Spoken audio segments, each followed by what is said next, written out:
In tomorrow's Financial Times, the Italians have spoken. And Nick, this is the far right of that new definition. So I've been told, yes. So Giorgia Meloni's right-wing bloc storms to Italian election victory. Very interesting story. She is the first democratically elected leader in Italy in 14 years. Previous ones were bureaucratically elected because it's a weird system where they sort of just shoehorn them in. They have 19 parties in parliament, so it's a mad system. They have to have these coalitions to get anywhere. And, of course, the BBC are calling her far right, The Guardian, the FT. But nowadays, far right, as we discussed before off air, just means you're against the rings of power, and you think the Canadian teacher with the fake breast probably isn't a woman. It's sort of pro-family, isn't it, and slightly Catholic in this. Well, this is it. I mean, she's made this extraordinary speech. Well, firstly, there was the irony of Ursula von der Leyen, as I said, the unelected German president of a European superstate, calling these people fascists. She was issuing weird, vague threats to Italy about what they might do. And there's a certain irony there. And and then she's very pro-family. She's actually pro-same-sex civil union, which doesn't seem particularly far-right to me.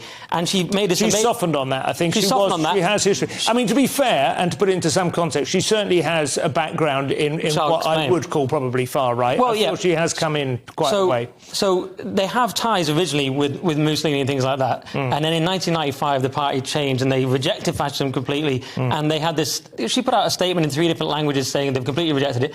And to be honest, I think that's reasonable. The Italian press call her centro-destro, so they call her centre-right. Even the press that don't like them. I spoke to my Italian friend. He agrees. Salvini is part of the coalition. He is, of course, thought to be more radical. But he has fallen, where she's come up with this much more centre-right... And the final third is Berlusconi's old party. And it's a much more centre-right coalition. And there was an extraordinary speech going around where she said, look, I'm a Christian, I'm a mother, I'm Italian.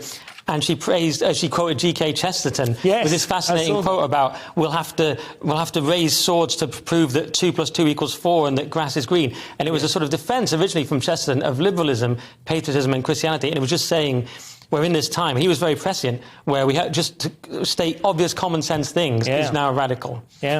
Josh, go for it. Let me just stretch and get ready to... OK. I knew how it was going to go. Yeah, well, where to start? All right, first of all, anti-abortion, anti-same-sex marriage. The Catholic Church opposes... But there's bad things as well. Opposes gay adoption.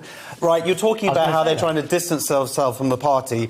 They have the same logo as the MSI, the Italian Social Movement, which was formed from Mussolini supporters post-World War II. Her party is the direct political descendant of that. They've got exactly the same tricolour flame that they haven't changed. Her party is called the Brothers of Italy. She's spoken in support of Mussolini.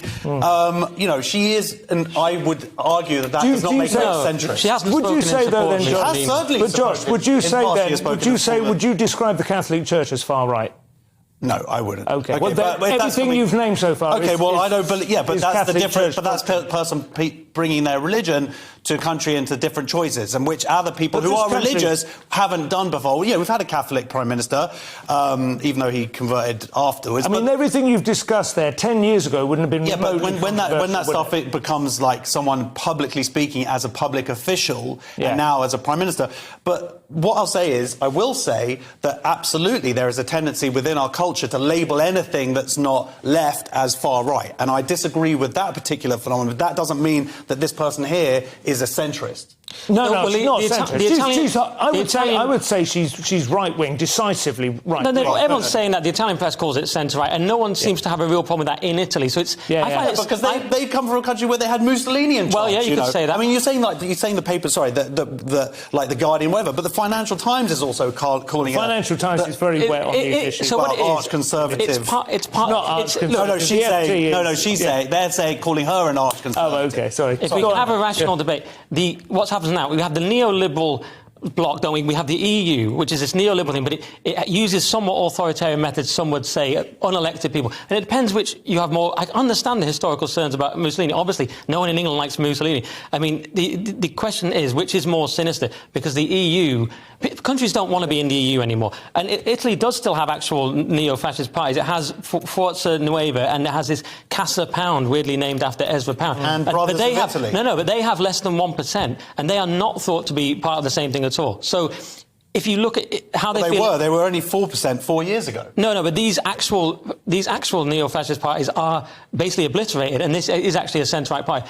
But you think it's not... I understand that because of the historical ties, and I share those concerns. When you look into it, I do feel they've completely... The left-wing parties have ties to communism. You know, people don't really talk about that. That's, you know... So they don't have the same logo. At what point do we say that things have realigned, everything's changed, and we say, OK, this is a new phenomenon? This is really populist nationalism versus the EU globalist approach. I think the thing you have to recognise is that the neoliberal juggernaut powers through, straight through the middle of this stuff, and that this is still very much like a resistance. You might call it reactionary. It is strongly right-wing. It is strongly conservative in that respect on social issues.